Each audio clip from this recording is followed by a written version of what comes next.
श्री शिवाय नमस्तुभ्यम। आज हम महाराज जी ने कुछ सोमवार की अष्टमी, आपके बार जो 21 को सोमवार आ रहा है 21 अप्रैल, उसमें सोमवार अष्टमी पड़ रही जो वैशाख माह की पहली अष्टमी है, उसके कुछ उपाय बताए हैं वो हम आपको बताते हैं।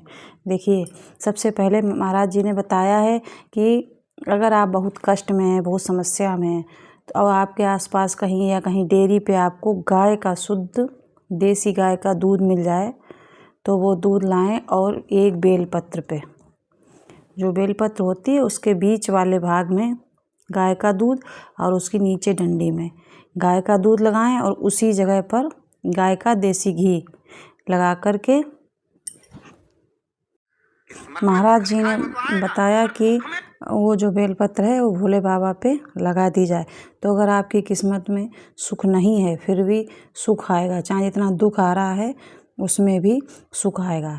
अच्छा, अब आगे चलते हैं। दूसरा उपाय ये बताया कि 31 मूंग के दाने, 31 चावल और 31 बेलपत्र ले जा कर के सबसे पहले जो 31 चावल के दाने हैं तो जब मंदिर में घुसेंगे तो मंदिर के द्वार पे कहीं भी एकांत में रख देंगे। फिर उसके बाद अंदर जाएंगे तो जो 31 मूंग के दाने हैं वो नंदी स्वामी के जो पैर उनका उठा रहता है उसके पास में रख देंगे। और 31 जो बेलपत्र है वो हमें अशोक सुंदरी वाली जगह पर लाल चंदन और पीला चंदन लगा करके रखनी है। उसकी जो डंडी है वो जलाधारी की तरफ करनी है। तो आप इस तरीके से आप करेंगे तो आपकी सभी समस्याएं, धन की कमी और सब दूर हो जाएंगी।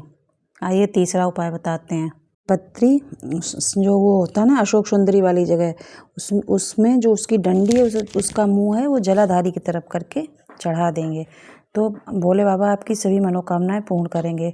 आगे चौथा उपाय बताया है कि जो धतूरा होता है, धतूरा और धतूरे का फूल, तो एक धतूरा ऐसा होता है जिसकी डंडी लाल होती है, तो जो लाल डंडी वाला धतूरा है वो अगर आप सोमवार की अष्टमी को भोले बाबा पे चढ़ाएंगे तो आपके यहाँ बिल्कुल धन की कमी नहीं होएगी, धन दान की कमी नहीं होगी। धतूरा महाराज जी ने बताया धतूरा भोले बाबा को बहुत प्रिय है और लाल डंडी वाला जो छोटा सा गोल धतूरा होता है वो तो भोले बाबा को बहुत ही प्रिय है। तो अगर आप धतूरे को भोले बाबा पे चढ़ाएंगे तो भोले बाबा आपके यहाँ कभी धन दान की कमी नहीं होने देंगे। लाल डंडी वाले धतूरे का ही दूसरा उपाय महाराज जी ने बताया है कि 5 धतूरे, जो गोल धतूरे होते हैं जिनकी डंडी लाल होती है, उनको लेकर के, और अगर किसी को बहुत बड़ी बीमारी जैसे रोग है, कैंसर, लीवर, किडनी, आजकल जो ये सब बीमारियां बहुत चल रही, शुगर, तो क्या करेंगे 5 धतूरे घर में रख के और महामृत्युंजय मंत्र का जाप करेंगे। महामृत्युंजय मंत्र सबको पता नहीं पता है तो आप कमेंट में बताइए तो हम आपको लिख के भी डाल देंगे। वैसे ओम त्र्यंबकम यजामहे सुगंधिम पुष्टिवर्धनम उर्वारुकम ये है पूरा मंत्र। आगे तो अगर आपके यहाँ कोई जो आचार्य जी आपके यहाँ पूजा कराने आते हैं या तो उनसे आप महामृत्युंजय मंत्र का जाप करा लीजिए, या अगर महामृत्युंजय मंत्र नहीं आता है, आचार्य जी से भी नहीं करा सकते, तो महाराज जी ने बताया पंचाक्षर में नमः शिवाय ओम या षडाक्षर में ओम नमः शिवाय या श्री शिवाय नमस्तुभ्यम, इसका जाप करके और फिर वो 5 धतूरे हैं किसी एकांतेश्वर, आजकल तो एकांतेश्वर मंदिर मिलता नहीं है, अगर कहीं मिल जाए तो वहाँ पर वो ओम वही महामृत्युंजय मंत्र का जाप करते हुए या जो भी मंत्र का जाप आप कर पाएँ करके और 5 चढ़ा दीजिए। तो आपको 5 फल चढ़ाएंगे सोमवार की अष्टमी को तो जो आपका रोग है वो सही होने लगेगा और आपको अगर दवा नहीं लग रही तो दवा लगने लगेगी। ये महाराज जी ने आज हमें उपाय बताया है। अब आगे चलते हैं और उपाय की तरफ। आगे उपाय महाराज जी ने बताया कि अगर आपकी कोई मनोकामना नहीं पूर्ण हो रही है तो आप जब मंदिर जाइए तो भोले बाबा की पूजा करने के बाद जब वापसी आइए तो जो नंदी स्वामी बैठे होते हैं उनके कान में अपनी मनोकामना कह के आइए। अगर आप 5 बेलपत्र भोले बाबा पे चढ़ाते हैं तो एक बेलपत्र नंदेश्वर महाराज पर भी ज़रूर चढ़ाइए और अपनी कामना उनसे कह के आइए। 3 महीने के अंदर आपकी कामना जो है वो पूरी हो जाएगी, ऐसा महाराज जी ने आज बताया है। आगे का उपाय महाराज जी ने बताया कि अगर आपका कोई काम अटक रहा है, बहुत ही अटक रहा है, नहीं हो रहा, आप बहुत परेशान हैं, तो 5 बेलपत्र शंकर जी पे चढ़ाइए और 1 बेलपत्र जलाधारी की तरफ डंडी करके उनकी छोटी बेटी जो शिवलिंग में ये ऊंची ऊंचे बना होता है ना अशोक सुंदरी, उस पे चढ़ाइए। तो आपकी 3 महीने के अंदर 3 क्या 1 ही महीने के अंदर आपकी मनोकामना पूर्ण हो जाएगी। 1 बेलपत्र अशोक सुंदरी की जगह पर और 1 बेलपत्र नंदीश्वर महाराज पे चढ़ा करके और फिर मंदिर से बाहर निकल आइए, मंदिर की चौखट पे दिया लगा दीजिए और घर चले आइए। तो 3 महीने के अंदर भोले बाबा आपकी मनोकामना पूर्ण करेंगे। आगे का उपाय महाराज जी ने ये बताया, अगर कोई बच्चा बोल नहीं पाता या अकला के बोलता है या तुतला के बोलता है तो केदारनाथ में एक ओंकारेश्वर कुंड है, तो वो बच्चा वहाँ जाएगा और ले जाइए उसे और उसको ओम बुलवाइए। अगर 7 या 9 बार ओम बोलेगा तो जितनी देर वो ओम करेगा उतनी देर जो वो कुंड है उससे बुलबुले निकलते रहेंगे, और जिससे कि जब तक वो प्रैक्टिस करेगा बोलता रहेगा तो वो बोलना सीख जाएगा। ऐसा महाराज जी ने बताया है।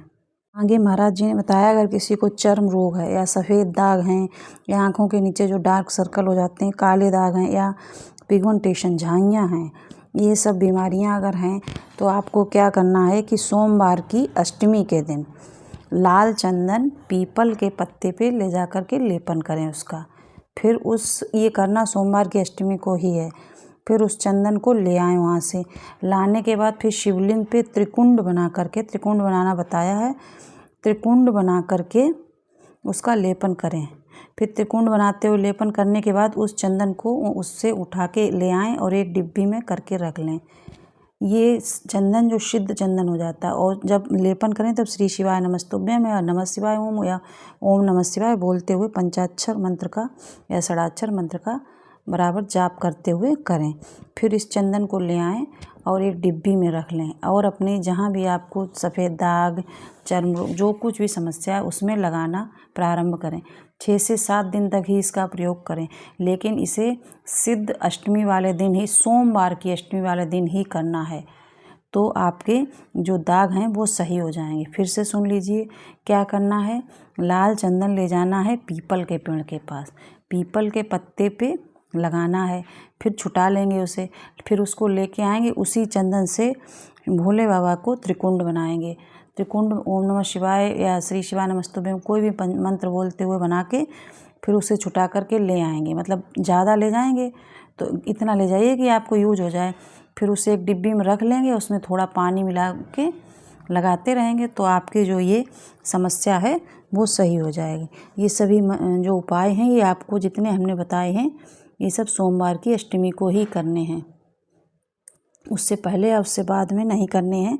और जो ये क्या कहते हैं हमने बताया ना चंदन वाला उपाय, इसे सोमवार की अष्टमी को ही सिद्ध करना है, तभी आपको फ़ायदा मिलेगा। आइए अब आगे चलते हैं।